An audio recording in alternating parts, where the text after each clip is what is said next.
nasip iskroz ovako od onog tamo drveća do dole.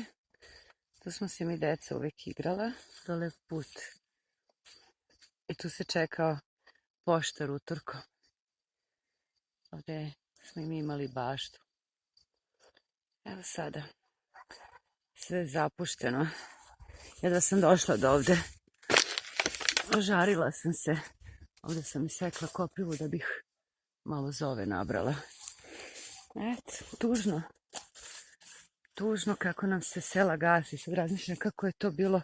Leti puno dece, živo, graja, non stop neka akcija, pokret.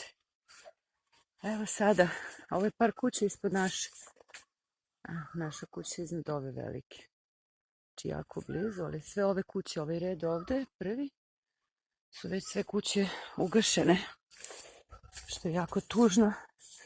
Ovakvo bogatstvo, lepota, tamo brdo se zove Osoje. Eto moje selo, Čungula. Tuda pa tamo u krug, svuda smo trčali, kroz svako dvorište prolazili. Ovdje je kuća mog pokojnog kuma. Eto, to je ugašeno. Jaoj, kopriva. Vidite kuda ja idem. Vidite kopriva na sve strane. Da, pažljivo. Sva sam se ožarila. Eto. Dobro, ovdje sad malo prohodnije. Što ovdje isto?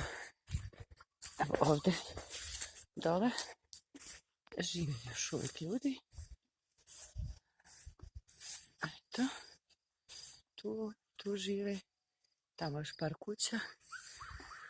Eto, sad idem gore na glavni put. Ja, Višnja. Ovdje su živjeli divni ljudi.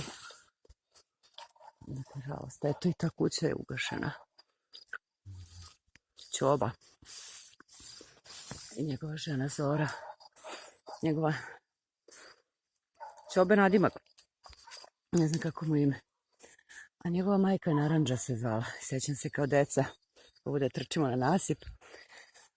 A baba Naranđa nas zove i daje nam bombone.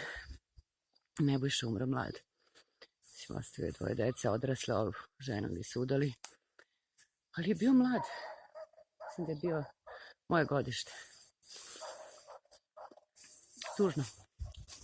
Još jedna marela koju ću ja sad uberem. Eto.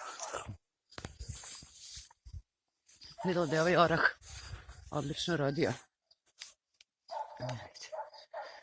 Tako. To je to. Puste sela naše. Ovdje sam sad brala malo i koprivu. Ovdje ispred njihove kapije ima puno kamilice. Nabrala sam i to. Ja, vidi kako je rodio orah, Bože. Savio se. Ali je i kopriva rodila. Koliko ima. Eto. Pozdrav.